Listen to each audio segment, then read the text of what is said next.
Don't Turn Around by CHMod Official. At times, your bed can feel like the most secure place on earth. Cuddled under a warm blanket, left to drift off to sleep. No matter where you are, the thought of getting home to your bed is comforting.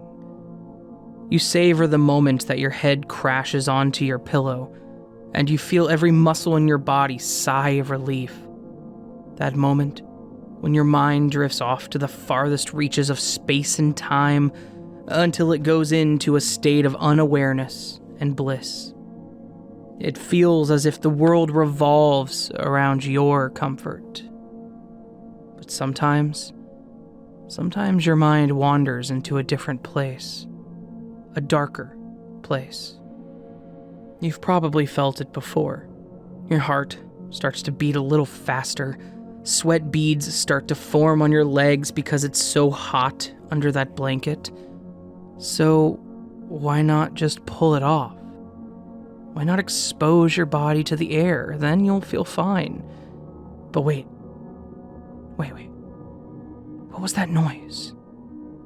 Oh, it was probably nothing. Stuff makes noise all the time. Maybe it was a pipe, or the floorboards moving. You can't hear anything else. There's no way anything could be in here. And gosh, it's getting really uncomfortable under those covers.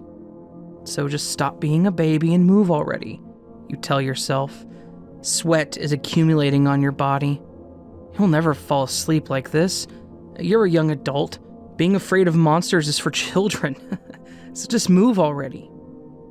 But you can't. You're immobilized by fear.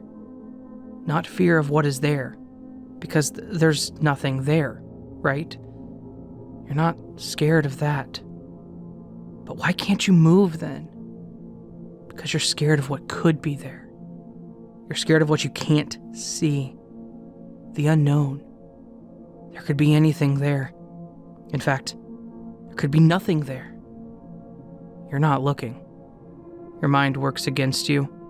It reaches into your deepest consciousness, and it reflects what you're afraid of. It molds and forms a figure right behind you.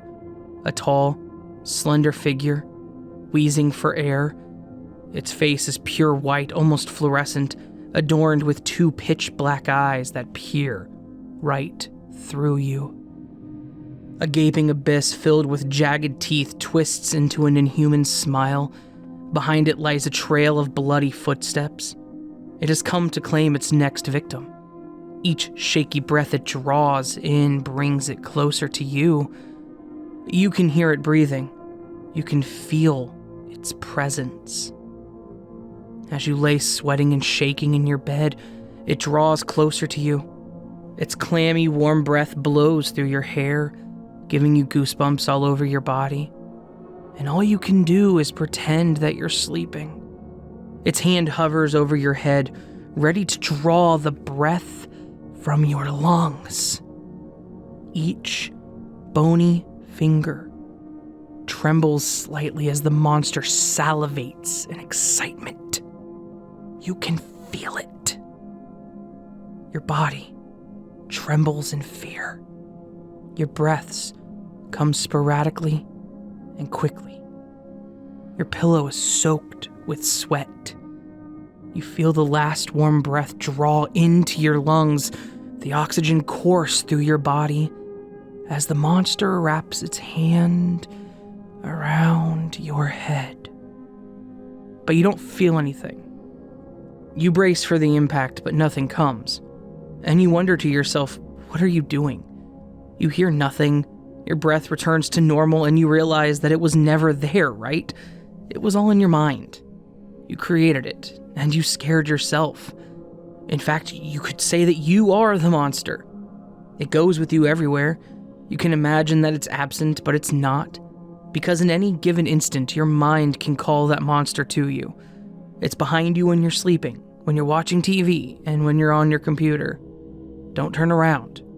If you can imagine it, you can almost feel it breathing down your neck. And that is the scary part of things. All of it's in your mind. You can't escape your mind. Don't think about what's behind you, just Stay calm and try to sleep. But you know it is behind you. You can feel its presence. You know that the instant you turn around, you will be consumed by those piercing eyes. The smell of 1,000 rotting corpses will fill your nostrils, and you will feel the icy, cold grip of fear. Be reasonable and do what's best for you. Don't turn around.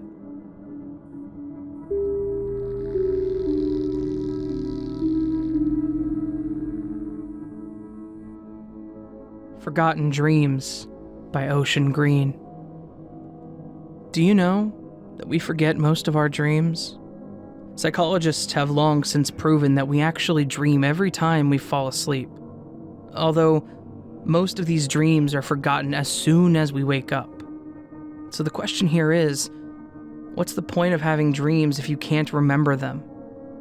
Psychologists explain that this seemingly unreasonable forgetfulness is caused by the inactivity of some parts of our brain during sleep, but that is not the truth. The real reason is that we see and hear things in our dreams that are forbidden to the human perception. In other words, things that are simply too much to bear for our mind and soul. And if we don't forget about them, they would drive us insane. However, should you wake someone up in the midst of a dream, he will remember every bit of the dream he is having. You should never ever do this because it may kill him. To illustrate my point, let me tell you about a strange experience I had 3 years ago. I was living in an apartment in downtown Sydney at the time. My roommate was a man named David. When we first met each other, he told me that many people had refused to share a suite with him because of his especially loud sleep talking. But I didn't mind. You see, I had served in the Navy for 5 years, and over 1,800 nights of sleeping in a cabin right next to our ship's engine room, there was literally nothing loud enough to disturb me in my sleep. I told David so, and he was so pleased that he offered to pay 60% of the rent, which I gladly accepted. Our first 3 months together went extremely well. David was great company. Not only was he a master cook, but a man of great compassion and humor as well. He wore the most friendly smile at times, and he was always ready to engage in a pleasant conversation. As for his sleep talking, well, frankly, I had to say that I heard none of it, because I'm in the habit of going to bed before 11 p.m., while David usually stayed up until 1 in the morning. Sometimes David would warn me to never wake him up while he was sleep talking. I asked him why. I don't know. Instincts, I guess. He only shrugged. I agreed. With my usual schedule, it's not likely that I'll ever get to hear him sleep talking anyway. However, after a few more months, the World Cup began. Now, as I've already told you, I'm usually accustomed to going to bed early, and I'm also one of your typical soccer fans who are always willing to stay up late for a game. That night, I bought a bag of snacks and some beer, and invited David to join me in cheering for the Australian team. He seemed quite disturbed by this. "Mark, I think I might as well skip the game. After all, I'm not much of a soccer fan," he said hesitantly. "But the problem is, should you stay up tonight, you're bound to hear me sleep talking." "Don't worry, man. I'll just ignore you." That seemed to reassure him. "All right. Just remember, do not wake me up, whatever you hear." "Sure. Good night." The game that night was awesome. So awesome that it made me forget all about David and his sleep talking. However, at exactly 3 in the morning, a horrible moan from his room sent me bouncing off the sofa. It was the groan of souls trapped in hell, guttural, deep, and filled with despair. David's voice was pleasant and somewhat chirpy, but this was something else entirely. Keeping David's word in mind, I turned up the volume of the TV and tried to ignore the creepy groans coming out of his bedroom. It didn't work well. The groans just grew louder and louder until they eventually merged into a steady, choked scream. Now, you may wonder how come I could stay asleep with David making that much noise every night, but then again, that's because you've never been aboard a Navy warship. Have you ever heard the noise of a cruiser's engine? That was the loudest buzz anyone could ever imagine, booming like gunshots been fired right next to your ear. Now just think, as a Navy soldier, I'd spent 5 years living under that kind of noise. Now, do you understand? After a while, when the groans had not stopped, I began to grow worried. What if David was having a heart attack and struggling for life in his bedroom right now? I had to go in there and check on him. So I put down my beer and I ran towards his room. After knocking on the door for several times without getting any response, I turned the knob carefully and walked in. There lay David, with his face towards the door, and his expression was unspeakable. His bloodshot eyes seemed to be bulging out of their sockets, and his lips were upturned like that of a wild animal, revealing gritted teeth. His tongue lolled out of his mouth, dangling like the tongue of a man who had hanged himself with a rope. Seeing this sight of horror confirmed my suspicion that there had to be something wrong with my roommate, and that I must rush him to the hospital ASAP. That is when I made the mistake of trying to wake him. "Hey, buddy, wake up. What the hell is wrong with you?"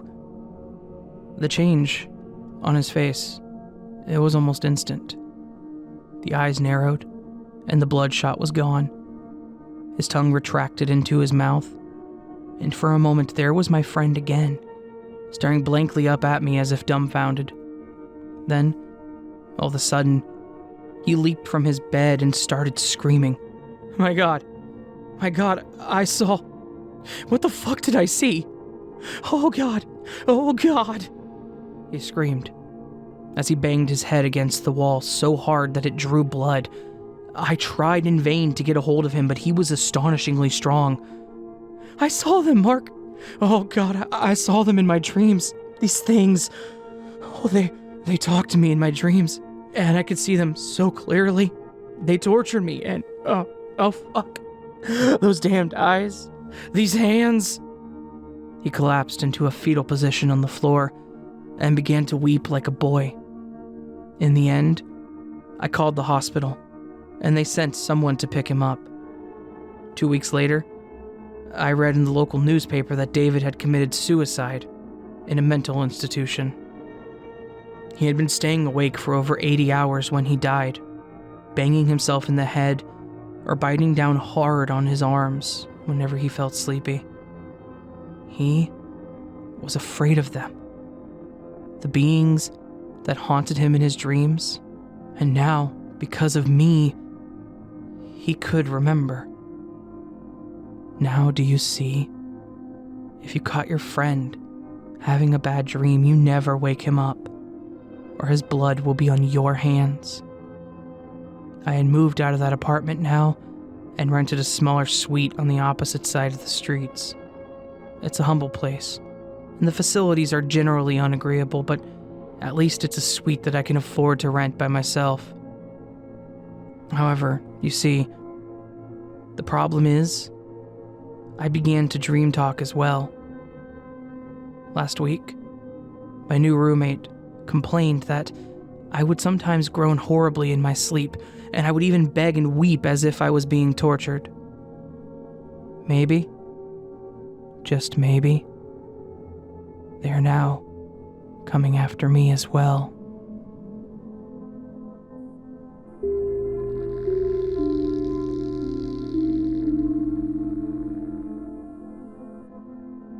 Darkness by MR Dupin.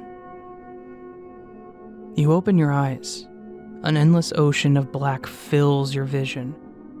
You blink, trying to cast the darkness away. But the veils of darkness still loom over your body. You try to move, but a cold wall, inches away from your face, pins you to the ground. distressed, you stare into the empty void pressing down on you. Questions start to form in your mind. Are you asleep? Have you gone blind? Are you dead? Seconds become minutes, and minutes become hours. Or so you think. You've completely lost any concept of time. You put your hands against the firm wall on top of you, trying to push yourself away from the darkness. You manage to move your body a few inches, your nails clawing at the hard wall and your legs scraping against the cold floor. But the top of your head hits another hard surface, and you're forced to stop. Suddenly, you hear a creaking noise coming from above. Something is on the other side. You can definitely hear a squeaking sound, faint but clear. But as swiftly as it started, the sound stops.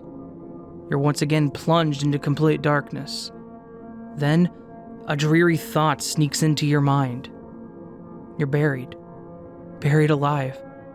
It seems obvious now. The sound you just heard was your coffin groaning under the weight of the dirt above. You're trapped. A feeling of claustrophobia builds up in your heart. A cry of utter despair and hopelessness bursts out of your lungs. "Help!" you shout. But you know it's all in vain. Nobody can help you. Your eyes are wet. A warm tear drops on your cheek. You didn't want it to end this way. You had dreams, a family, friends. You had your life to live.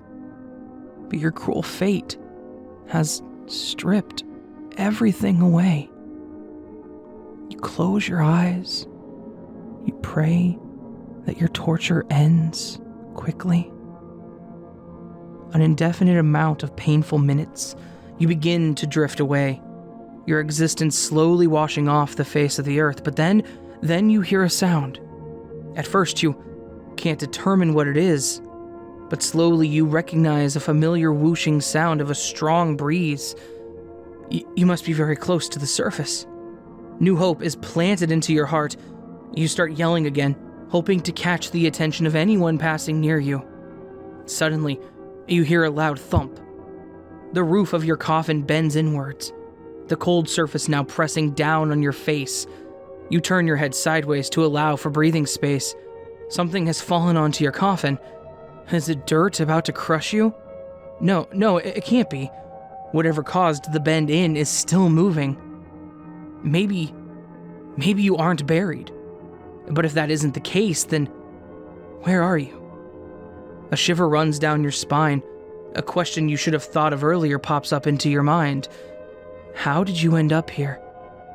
You realize you have no recollection of the past events. Where were you? And what were you doing?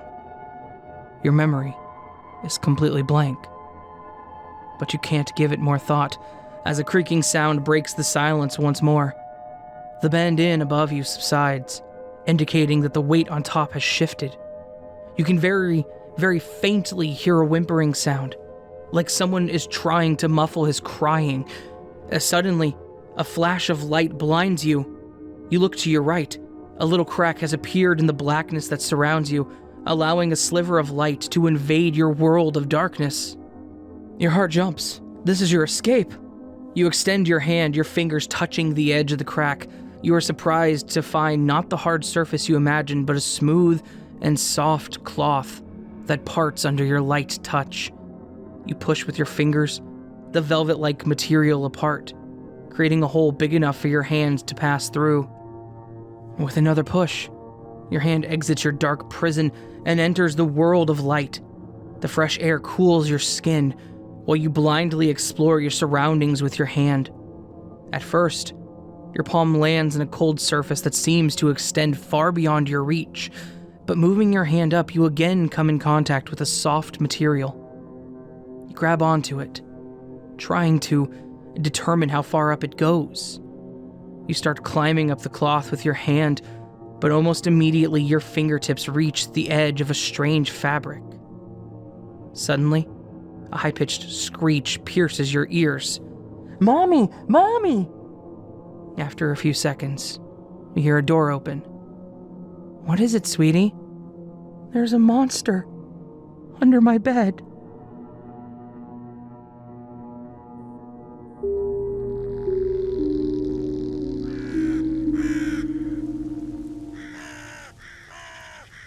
So that was a handful of creepypastas to haunt your dreams.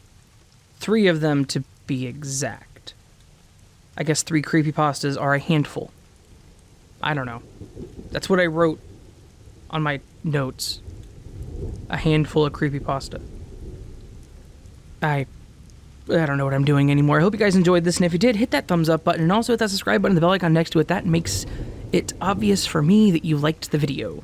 You can also follow me on all my social media platforms and support the channel over Patreon or channel memberships. All members of these things get early access to all of my content over the respective platforms. Pretty good incentive. I also potentially send things to you if you sign up. All that said, I hope you have a beautiful day, and I hope I'll see you on the next video. But until then, stay safe, stay warm, much love, and sleep well.